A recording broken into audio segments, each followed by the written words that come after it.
What we all realize, I know, is that God and love are interchangeable, because God is love.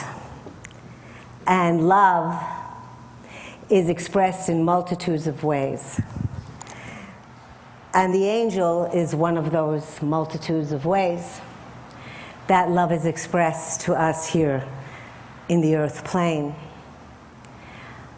The guardian angel that speaks through me came to me when I was five years old. And when I was just this little thing, I heard the voice of the angel.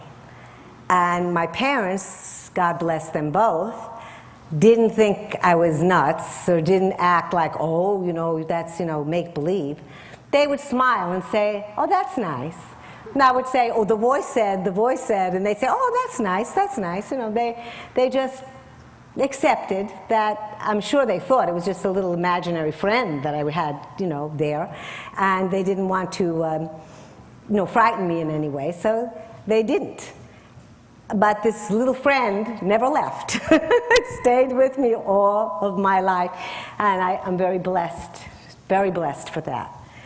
As I became more mature, when I was around 10, 11 years old, I had a sibling, sister, and we told everybody about the angel, and all my friends told me that I was crazy.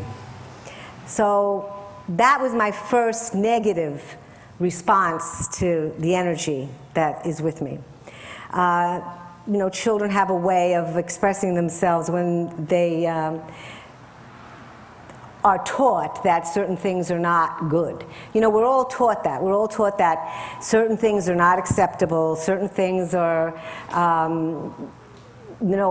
negative or very, very hard for us to accept because we are afraid of them. Things we don't know, we're afraid of. Things we don't experience for ourselves, we don't trust. And so that's the word, because not too many people open themselves enough to experience on that level, on that plane. And so most people would say, no, this is not a good thing. This is something, that is unexplainable, so therefore should be left alone. But of course, it was my companion and my friend, and I never left it alone. And the angel always guided me and, taught me about how not to be afraid in the world.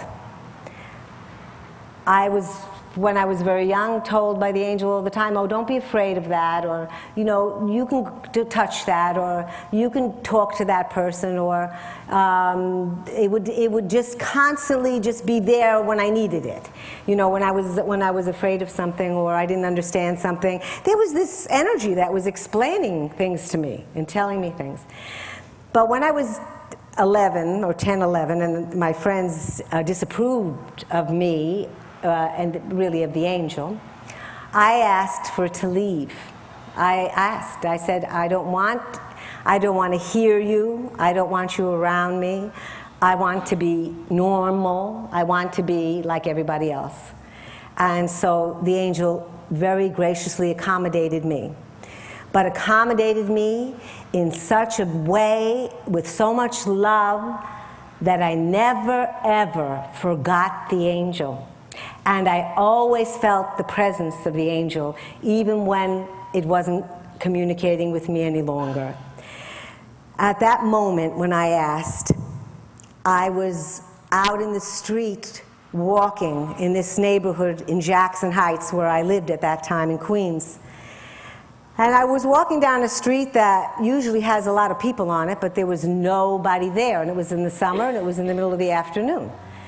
And I'm walking down it, and all of a sudden my feet left the ground. My body left the ground. I literally was elevated. And I expanded. My energy went out, went out, went out, went out, and I could feel my energy just expanding. And then I felt what it was to be a tree. I felt what it was to be a flower. I felt what it was like to be the sun, what it was like to be the sky, what it was like to be the wind. I was everything that existed all at once. Everything. Every time I speak of it, I get goosebumps all over. It was the most magnificent experience a human being could possibly have. And in that moment, the joy was overwhelming. It was overwhelming. I was in such joy. And then I was gently came back. My energy just came back, and I was lowered to the ground. And the angel said to me, Anna, I will leave you now, but I will return again when it's time. You are now to walk through your fears. No one will help you. You have to walk through your fears alone, for everyone must walk through his fear by himself. But you will know that as you do so, I am here. I am always with you. I will never leave you. And I was so overjoyed that it brought tears to me, and I cried. It was like saying goodbye to a friend, and knowing at the same time that I wasn't saying goodbye, all at the same time, that the friend was still there. It was just not going to be communicating with me the way it used to. And so that was my beginning. That was my beginning. And the angel was right. I went through plenty of fears, plenty of darkness, plenty of, entanglements, plenty of ego experiences that we all have here on the earth plane. But I always remembered that I wasn't alone. Even though I wasn't being communicated with, I knew I wasn't alone. And there were moments that I would feel the energy around me, and I'd know, and it would calm me down and make me feel peaceful. And I always felt happy when those moments came. So that's later when I grew into womanhood, the angel returned.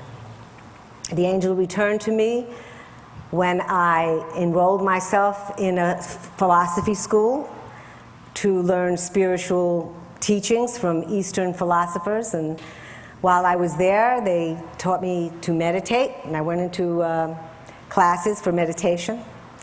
And when one day I was in meditation, the angel returned, came to me through the meditation and said, all right, Anna, pick up a pen.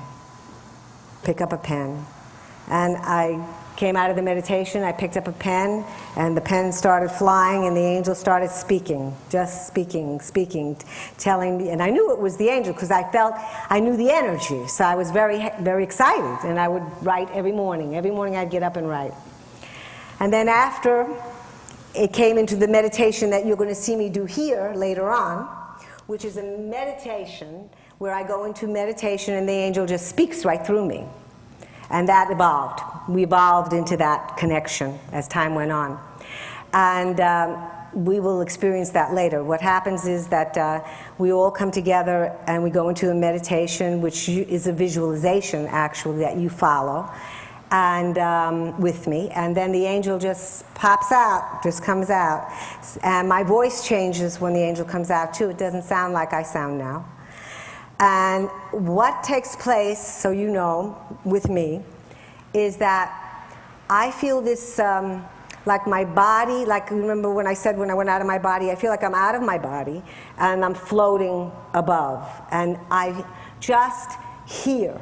I hear what the angel's saying, I hear what you're saying, and it's like I'm an observer in that space. And the angel said the reason that happens is to remove me from my ego. So my ego has no involvement in what's being said. No involvement at all. The ego is very powerful, as we all know. ego consciousness is powerful because ego, all of our egos experience judgment, experience opinions, experience, lots of limitations, and the ego is a very powerful controlling force. So the angel sets me aside so the God force can come through. And the God force just comes through. People ask the questions and the angel answers whatever you ask, whatever you ask. People have said to me, how do I ask the questions? Must they be always spiritual? And the answer is you can ask anything you want. The angel will speak to you on a spiritual level, but will answer any question. Any question. You can ask about anything. And that will come later, and it's a very exciting part, because then whatever questions you have about death, whatever questions you have about the spirit world or about people that you love that have passed on, whatever questions are there, you can ask the angel at that time, and the angel will answer your questions. I promise you, they'll all be answered. And so in the meantime, we're going to talk about death because that's the subject matter, and I'm going to speak about things that the angel has taught me about it, and I'm going to read some material that other people have said about passing and what this is all about. As I said earlier, God is love, and in order for us to reconnect, rejoin with the Creator, we must have our hearts open and be in that place of love. Be in that place, because that is our true identity, that is who we are. And to be one with our Creator, that's the space we need to be in.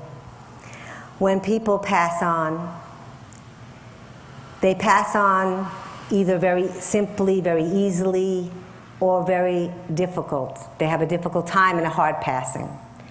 The angel says the hard passing comes because we are not living the life that we're supposed to be living.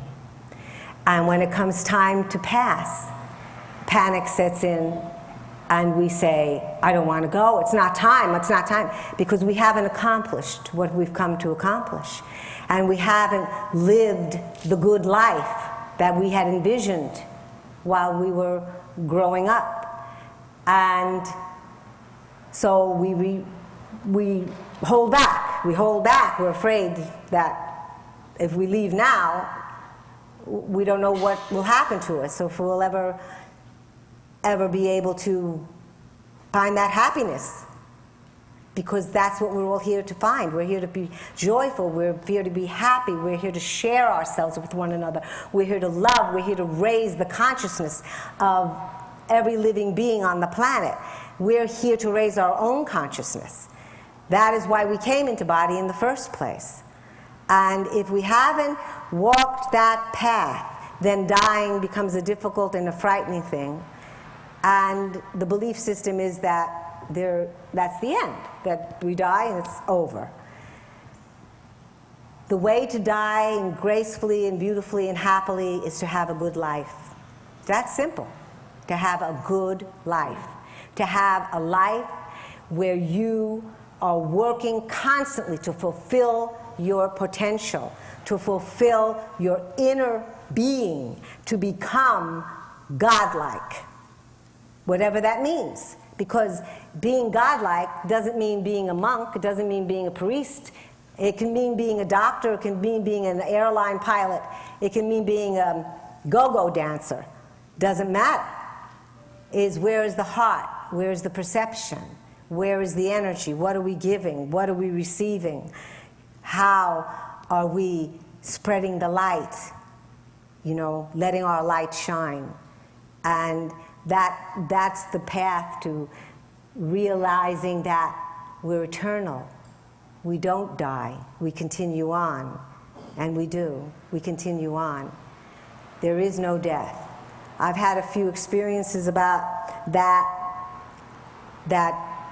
were so powerful that I can stand up and say to you right here and now that I know there is no death. I know that we go someplace. I know that we continue. I'm positive. I've seen it. I know it. And the one place that I saw it very clearly is when my mother passed on, when my mother left, when she left.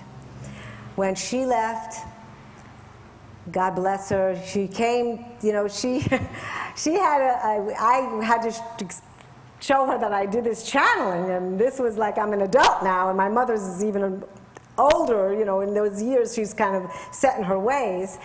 And she said to me, oh, all right, show me, what is it? And she was very nervous. And so I channeled for my mother, and when I finished, she said, I believe it, I believe it. I know that that's an angel. I know that that's God. I know it. She was so happy. And so when she finally became ill and it was ready for her to pass on, she asked me, you know, to be with her, and she asked me to channel for her, and I did, and we talked about how my father was going to meet her when she got to the other side, because that was the message I got, that he was there and he was going to pick her up, and that they were going to continue on, and she would be continuing on, and she'd be at peace and she would be happy. And she accepted that very quietly, very quietly. She didn't say much. She was very quiet about it. And when it happened that she passed on, about 2 weeks after, this one woman who also channeled the Archangel Michael had called me up, and she said, someone wants to talk to you. And she didn't know my mother. She never met my mother. She didn't know my mother passed on. We weren't the closest of friends. We just kind of were in the same business, you know, and I knew that she was very powerful. So I went over to her place and I sat with her, and my mother came through. And my mother came through and she talked to me, and my father talked to me, and they both spoke to me about where they were and how wonderful it was. And my mother told me something that helped me so much. She said to me, don't be afraid, and everything I ever told you was wrong. That's what she said to me. She admitted it. She admitted being wrong, which she would never do in life, never. But she said, everything I told you was wrong. I was wrong. You can have anything you want. You can create whatever you want. You can be whoever you want to be. You can be so happy. You can create heaven on earth. I was wrong. And, you know, I know why she said that, because she was a fatalist, you know. Everything was, oh, you can't do anything about that, or that's life is not fair, and, you know, this is the way she used to talk when she was in body. So I had that experience, and I've had other experiences where I know that we are an eternal force. Because we are energy. We're energy. And our energy doesn't just die off, it just takes on another form. You know, everything is recycled on the planet. Think about it. Think about autumn coming. Spring always follows. These leaves that are green are going to turn brown and they're going to fall off. They're dead, but they come back. They're back again. And they are as green and as beautiful as ever. You know, and the tides, they go in and they come out, and they come in and they come out. And your heart, it beats and it rests, it beats and it rests. I mean, there is a continuous flow in the energy. And we are part of that flow. And therefore, we just take on other forms. But our energies really created through the way we think, the way we perceive. Because the mind is the power. The mind is the creative force.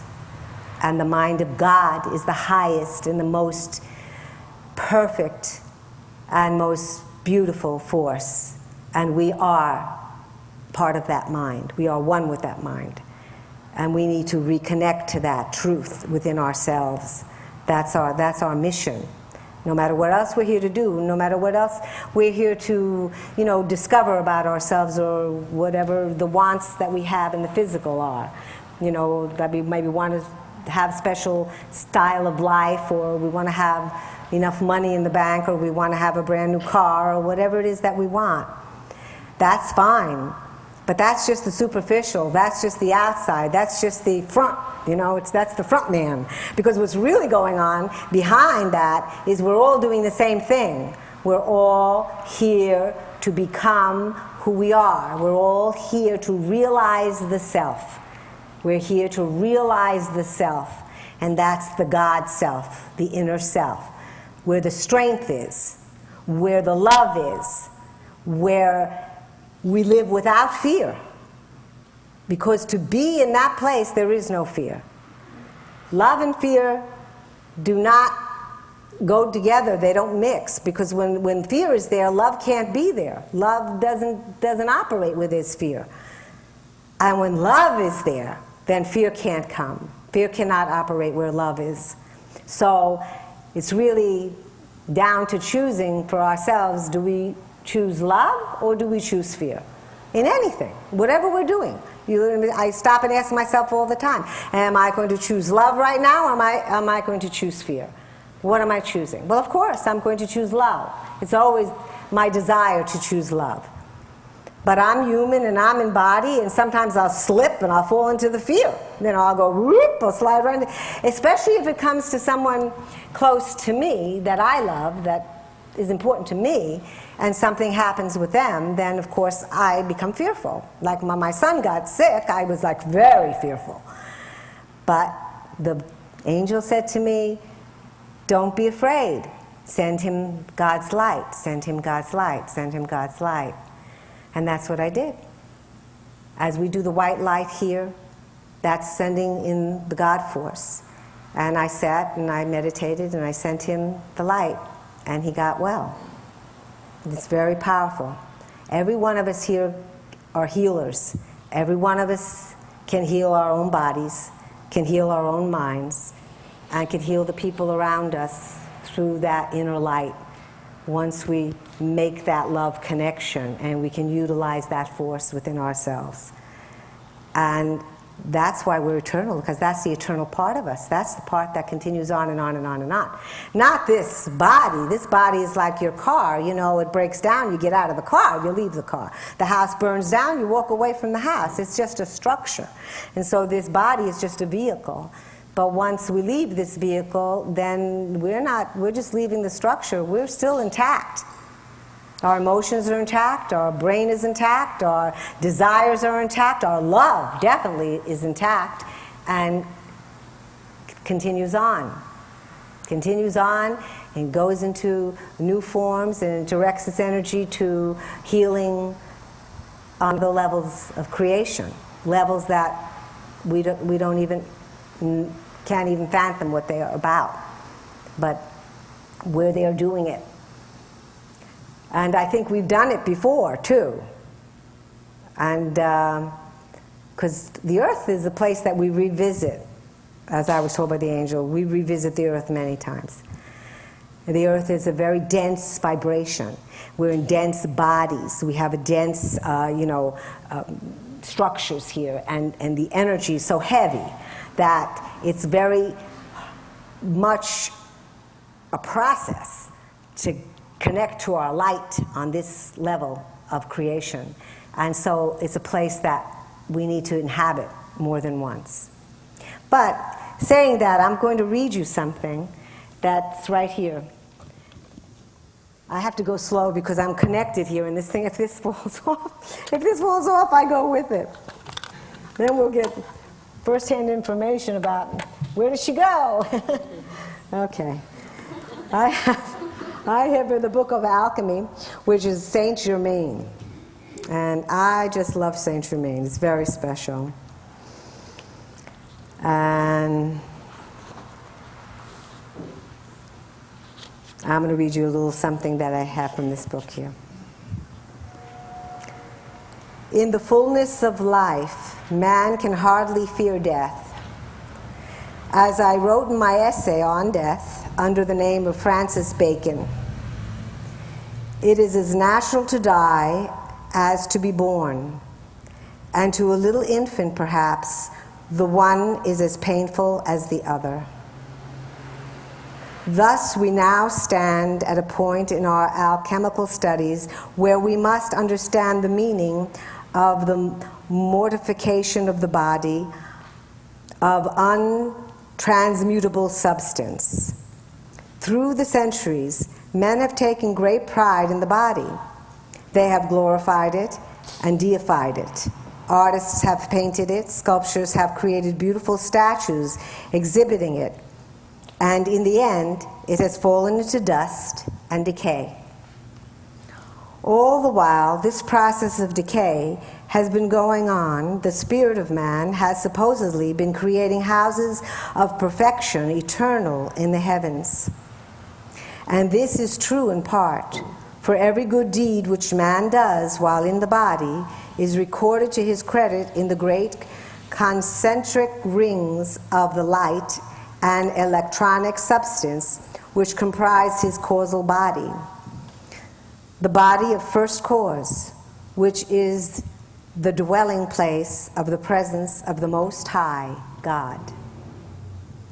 As each individual man who is a manifestation of God has a causal body, so each individual has an I am presence, pulsating as the sacred fire in the center of that body.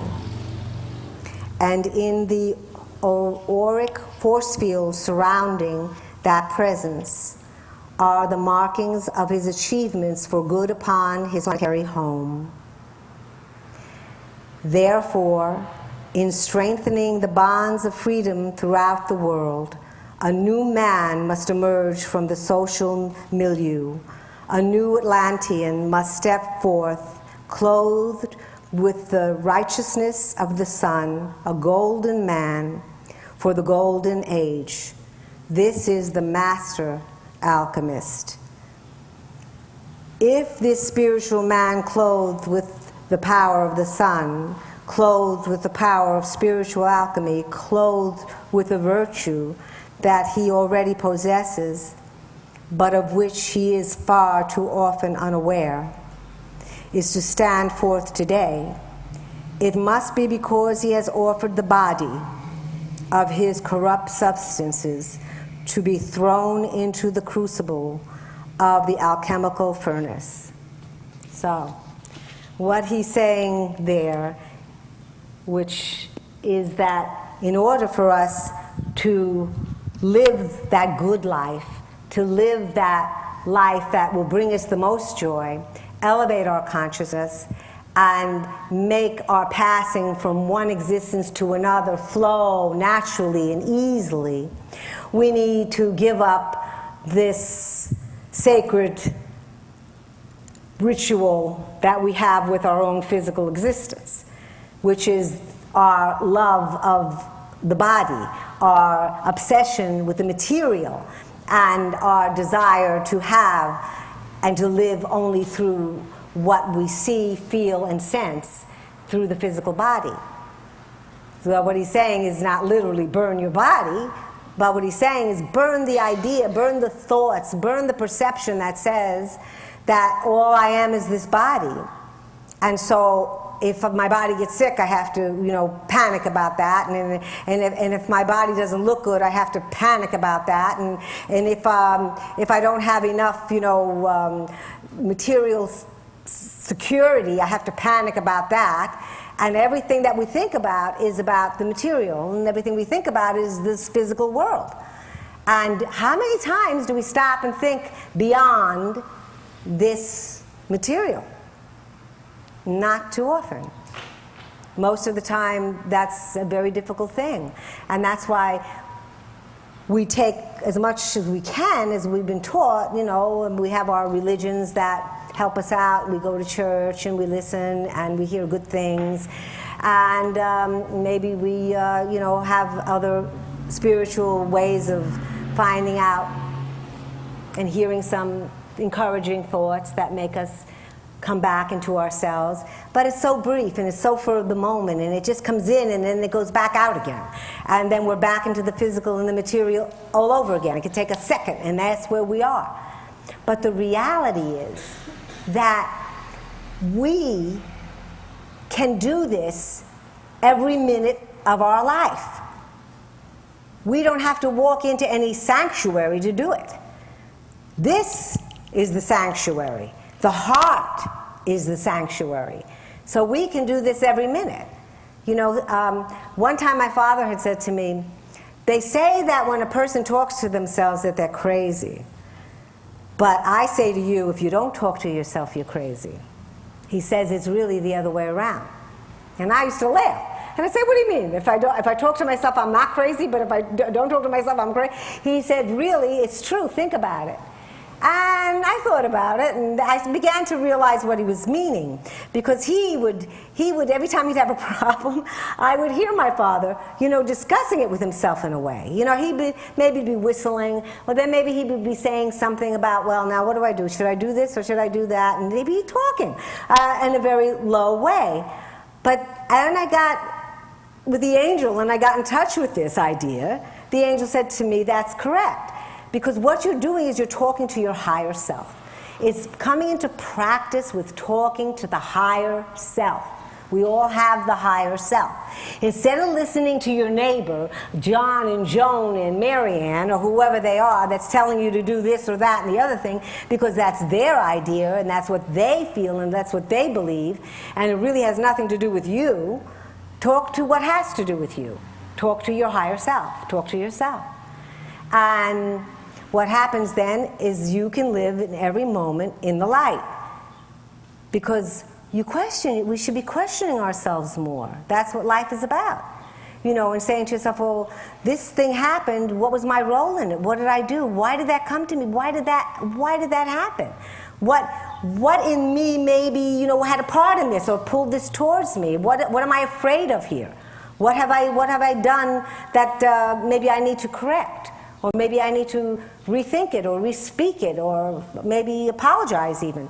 It's like when you start asking yourself the questions why, then your higher self comes in, and gives you the answer and tells you, this is why. This is why. This is what happened. And lots of times we might not like what we hear, but if we trust and we follow, we're lightening our burden. We're lightening ourselves every minute. We're lightening our energy. And it's just one of the many ways to do that, to come into that sacred spot that is with you all the time and you can connect to every minute, every second. Now I'm going to open it up right now, because I can talk about this for so on and on and on and on forever, and then you'll all fall asleep on me. I don't want that to happen. But I do want to, you know, have you come into the conversation, and I'm going to ask people to raise their hand that want to talk about an experience that they themselves might have had with spirit, with someone passing, with the subject of death that we're speaking of now. Maybe someone is going through someone dying right now, or someone has just passed on, and you want to tell your story and you want to talk about what happened. That would be good for you, and it would be good for the people here to share with you whatever you'd like to speak about. So I open the floor. Anybody want to start? Want to speak? Can say anything. Come on. All right, there you go. Brave soul. I like a brave soul. Yes, well, we want. Like Oprah here. Okay. I have a lot of visions, connections with children that have passed on that I don't even know. You have It's very, I'll dream it, and then maybe a few days later, I'll see the obituary in the paper. So in other words, you dream somebody dies and then they die? Oh, they'll come to me. or people have passed come to you? Kids, Okay, usually good. children. I'm Yeah. a teacher, so I don't know if that's the reason why. But Are they children that come to you? yeah. Okay. Yeah, it's been 3 times Let's it's talk. happened. So in other words, they're young children that might have died, and do you necessarily know them personally? Or no? One, I think I may have, Uh-huh. because it happened in Cape Cod, and I'm from Rhode Island, but I was in Cape Cod a week before it happened, and I was in a candy store, and I think it was the little boy. He was 2 years old. 2 years old. And when he came to you, what happened? What? Well, this one was so weird. It started off that I was spinning my little niece around. You know when you grab a child and just start spinning? Right. Then we came out of the dream, and then this little boy was being spun by somebody I don't even know. I couldn't see, but I kept screaming, "Stop the spinning." And I was really upset. And he crossed a train track, and a train hit him, and I saw his spirit fly out. So I didn't think anything of it. I don't know a little blonde boy. So Okay. right. Now, do you have any idea why you get these dreams? No. Well, but then Well, you can. But when you received the dream, Yeah. you realized that this did happen. This is happening. I found out later who it was. Right, Yeah. and you'll find out later who it was. Yeah. So then you realize now you are connected. You're part of your energy is connected to the spirits that are Right. passing. In other words, you're a vessel. We're all vessels, and you're an open vessel in which these spirits can take refuge, and they can come into your energy. But if I can't help, why am I but you are dreaming this? helping. How? But you are helping. That's the It's whole very- point. The child comes in to your field and is coming into your energy, and you seeing him going to the light. Your powerful energy is sending him to the light. In other words, the spirits are gravitating to you because they know instinctively, not as conscious beings, but as beings who've passed, that your energy is going to guide them into the light. That you are an open vessel, and so they come into you through the dream state. So why does it make me sad though? Like I'm very upset. It makes you sad and upset because that's your human side. That's your human ego side that says, "What is this? This is a burden. Right. This makes me unhappy. Why is God doing this to me? Giving me, these dreams?" And that's the ego. Now, if you come into your God consciousness and you realize that you are serving through the gift that you possess, beings that are passing, then there's nothing to be sad about. Then you can embrace that and embrace it to the point where when you have these dreams, you'll be able to, give more light and direct these souls into the light with your whole energy present, instead of just that part of you present that is already, So you're saying connected not to to that fight it, job just let and it that go. does that Yeah. and is that. You see, we're more than what we are. We see ourselves in the body. We're not just the body. We're so much more than our body. In fact, the angel says, when you're sitting here, you're not just sitting here, you're everywhere.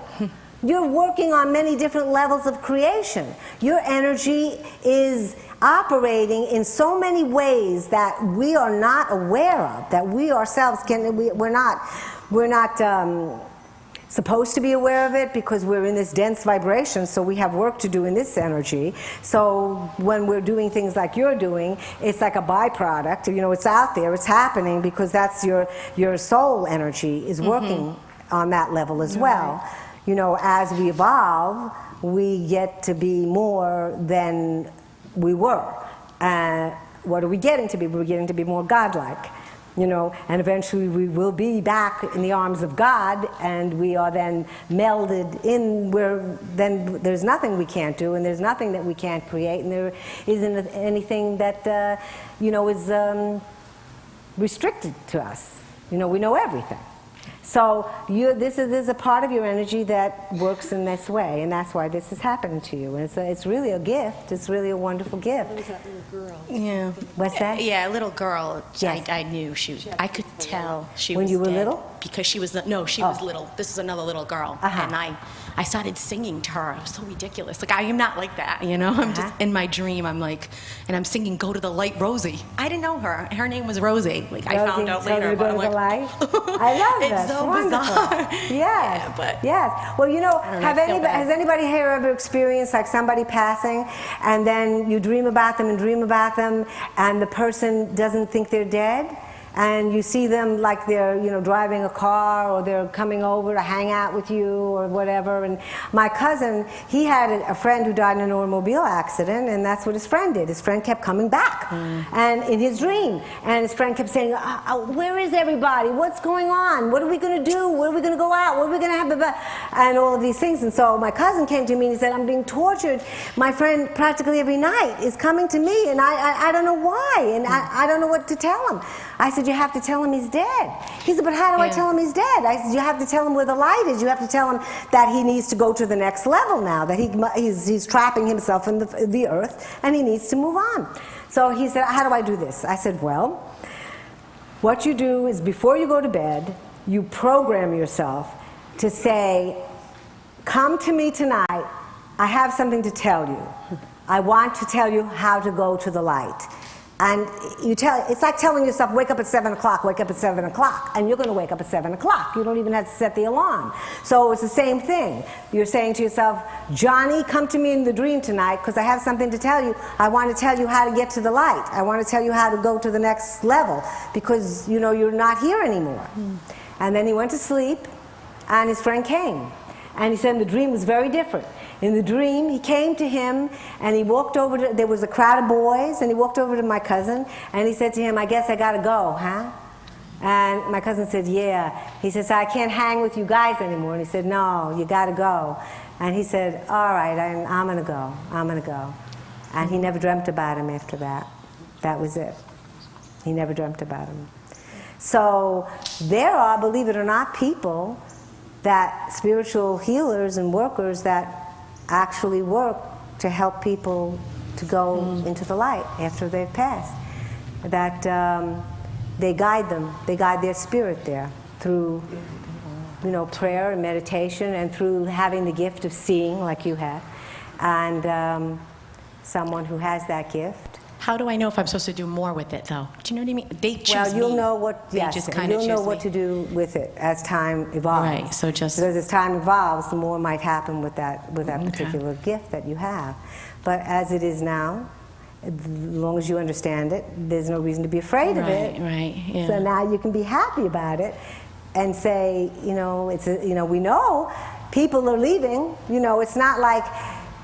You know when you're a child and you think you're never going to die and that nothing's ever going to happen to you, so you do anything you want, and and I was a teenager. I was 14, and I'd be in the car going 100 miles an hour with my boyfriend sitting next to me, you know, drag racing, thinking, hey, this is fun. Nothing was going to happen to me. I'm not going to die. I'm not going to die. I'm only like 14, 15 years old. Where am I going? And you have this feeling, but you know that childhood feeling. There's truth in it. To the degree that that child is still in that connection of realizing and remembering that he's eternal. We're all eternal.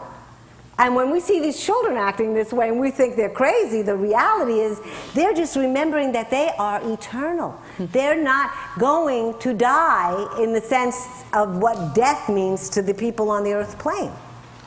And so that's what we have to hook into those things and realize that, you know, this is another way of realizing ourselves as eternal through our own children, you know, watching them, and maybe in that way we can learn to allow them not to be reckless, but allow them to their dreams and to their power, you know, because we're afraid of death, because we don't want to die. We restrict our children because we're afraid that something's going to happen to them, and so we restrict them. When we should be doing the total opposite. We should be permitting them to be themselves, to become who they are, and not to instill fear, you know. The angel speaks about fear a lot and tells us very clearly that because we're afraid, we don't live our lives. And the fears come in, you know, multitudes of ways. You know, there are people who think they have no fear at all, We all have one common fear: death. That's the big fear. And everybody has the fear of dying. Everybody. You could be 109, and when it's time to die, you don't want to go. You're afraid. You're afraid. What are we afraid? Because we don't know where we're going. You know, it's like now, if somebody says to me, no, let's take a drive, let's go in the car, and I'll say, where are we going? And they'll say, oh, what do you care where we're going? Just get in the car, we're going. And I'll say, I'm not in the car with you unless I know where I'm going. So it's the same thing. Why am I not getting in the car unless I know where I'm going? Because I'm afraid not to know where I'm going. I'm afraid. I don't know where you're going to take me. I don't know where we're going to go. Maybe I don't like where we're going to go. Maybe if you told me, I'd say, no, I don't want to go. And it's the same. It's exactly the same principle that we do in our life. You know, we have so many fears about so many little things, and then when it comes to the big fear, you know, it's all because we don't know where we're going. We don't know.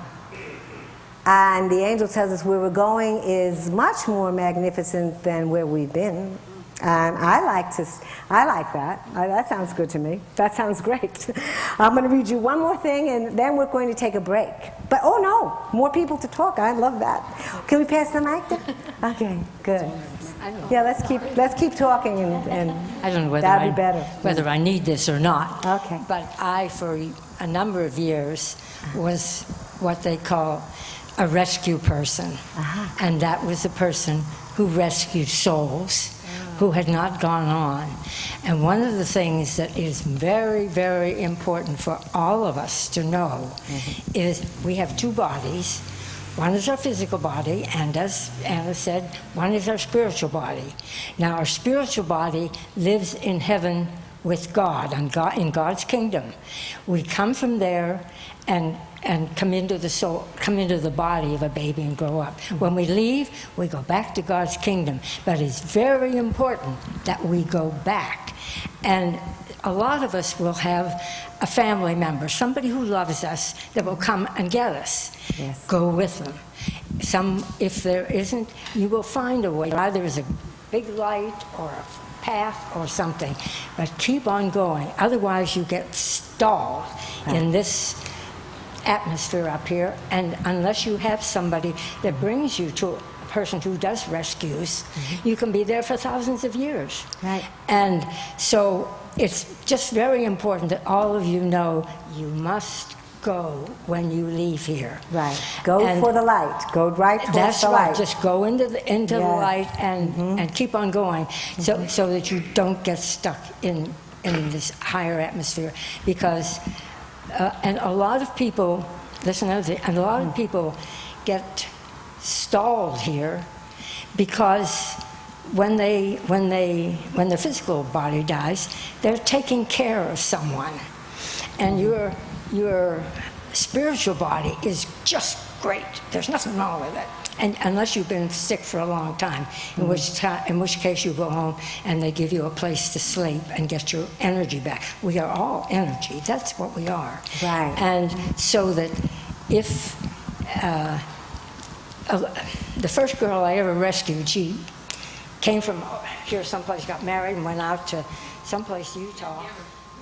Her husband. Hold the mic to you, darling. Her husband wanted to go out west, and so she went out west with him. She was a young girl, just gotten married. She became pregnant. She got into trouble, but this was back in the early 1800s, so there was no one there to help her.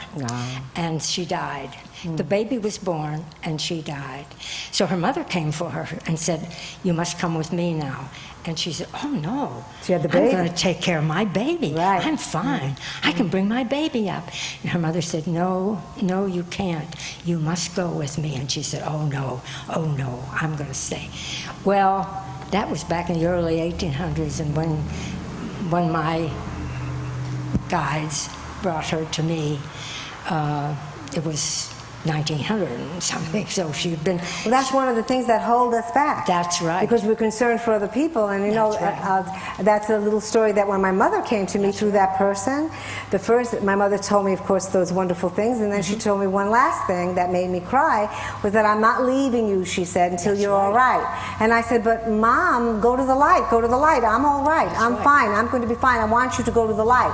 And she says, no, I'm going to stay until you're fine. Yes. Well, the funny thing about it was that I didn't know she was staying around because I didn't feel her or anything. But one day when I had met someone and my life started to change, I went into meditation and my mother was there, and my father was there, and they said, now we can go. It was really wild. And I said, how lovely that they had the power to Yes. come in and out. That's right. Which we really all do. We have that power, but we just forgot. We don't realize our own power, and that's why we do get stuck too, because we don't realize that we have this power. We can be in this place, and then we can will ourselves to be someplace else, and be there. You know, it's not that there's doors closed on us. It's not that somebody, God is up there saying, well, you're no good, so you can't come in, and you're wonderful, Everybody so you can goes come home. in. The doors are open for everyone, That's right. and we're the ones with the power to open them. And if we don't open them, then no one can interfere. No. The Creator is not going to interfere with our lessons and with our path. So He leaves us to our own, to our own intelligence and to our own heart. And in that's God's very kingdom important. is our eternal life. That is our eternal life. I mean, God said to me one time, well, your Hold that up life, closer to you because your lifespan on the earth, to me, is like a blink of an eye. Now, that's how short. That's right. And so he said, back in my kingdom, this is where your eternal life is. And also, apparently we work, because I've talked to my dad. My father was a very fine physician. And one time when I was talking to him, I said, what are you doing? And he said, oh, I'm still in medicine. And I said, you are? And I said, well, that's great. Then I got smart, and I said, I thought spirits didn't get sick. And I felt this go right in there. I said, I'm sorry, I shouldn't have said that. So he said, no. He said, I'm in research. And I said, but that's wonderful. I said, what are you working on in research? And he said, I can't tell you, but I can tell you this, that anything that is found in your land, in their research, has been found in my land first. And we send it down to someone who's working on the subject. Very good. I'm going to now take a little time to read one thing, and then we're going to go take a break. And when we come back, we will again open discussion before we go into the channel. I want to read something from the book that the angel that you're going to hear today channeled, which is being sold not sold here, but outside. I want to read that to you. This is beautiful, and it's exactly about what we're talking about. The first thing I want to read to you before I read the angel is everybody remembers this actor who passed on. And this is what this actor said. And I'm going to read what he said first and then his name. Somebody should tell us right at the start of our lives that we are dying. Then we might live life to the limit, every minute of every day. Do it. I say do it. Whatever you want to do, do it now. There are only so many tomorrows. Michael Landon. He said that. And the angel talks about that in here because that's one thing we don't do, is we don't talk about dying to our children. We don't want to tell the little ones, oh, you're going to die. I'll never forget when I realized that I might die. I went, whoa, it was the biggest shock of my life that people died, that I died, that anybody died. And I don't know how old I was. I must have been maybe 7 or 8. It was frightening. And I remember my son, when he realized it, he cried and cried and cried. And he said to me, Mommy, don't die. Please don't die. Please don't die. And what Michael Landon is saying, if we know when we're very young, then we can adjust to that and understand that it's nothing to really be afraid of. And that's another thing, you know, a mystery is always something to be afraid of. And so for a child, this is a big mystery, and then the fear gets bigger and bigger and bigger and bigger. And the angel addresses that a little bit here, so I'm going to read that for you in this moment. To embrace your whole being is to embrace your physical death as well. To understand that you are not the body. To know that the dying of the body releases you from the limitations of the dense ego plane. To feel the freedom and joy of continuing on to higher realms in order to experience your God self as pure consciousness will bring to you the freedom to embrace your experience of physical existence in a conscious state. Now someone asks a question here. How do we embrace death in order to release the fear of dying and enjoy living in the moment? Now the angel answers. First, you must acknowledge that death is part of life, meaning that your death is always with you, is part of your being. Imagine your death as an energy that is waiting in the next room. And you know when you are finished with the work in the room where you are, that you will go naturally to the next room to meet that part of you which you call death. Within that room, you will experience yourself again in a new way, on a new level of consciousness. When you come into life, the ego energy that surrounds you teaches you to ignore your death. For when you are growing, no one sits down with you and tells you that you are here for a short period of time and that you will die. No one speaks loudly to a young child or in front of a young child about an adult passing away. Again, hiding this truth from you at every opportunity. Because the ego sees death as a finality, an ending, it fears it completely. So, you are taught to push it out of your mind and fight against the reality of it during your lifetime. Now you have created a battle in your life that consumes your whole being, because the effort to continuously push away your death robs you of your life. You are no longer free to enjoy the physical. You are not free to trust your instincts. You are not free to experience God and love openly. No matter how you try to experience these things, death is constantly a threat, and you are always working to ignore the reality. For example, you have deep difficulty in committing to a relationship. You believe through your ego that this difficulty of commitment comes from some psychological place of your youth, your upbringing. Although these things may be a part and play a part, they are not the block. The block is your fear of dying. This means that if you fear rejection, a commitment to a relationship will create more fear, because that commitment, that fear of that commitment is like a death. So things that happen in our lives where we feel like we're dying, if this happens, I'll die. If that doesn't happen, I'll die. If this, and all these things feel like death. And that's rooted into the basic fear of actually dying and everything ending. And it only is there because we believe it's ending. If we didn't believe we were ending, that fear would not exist. And these things wouldn't be here. They wouldn't be happening. So on that note, let's all take a break. There's some refreshments to cool off in the back. And when we come back, we can take a few more questions before we go into to talk to the angel, where you can ask the question.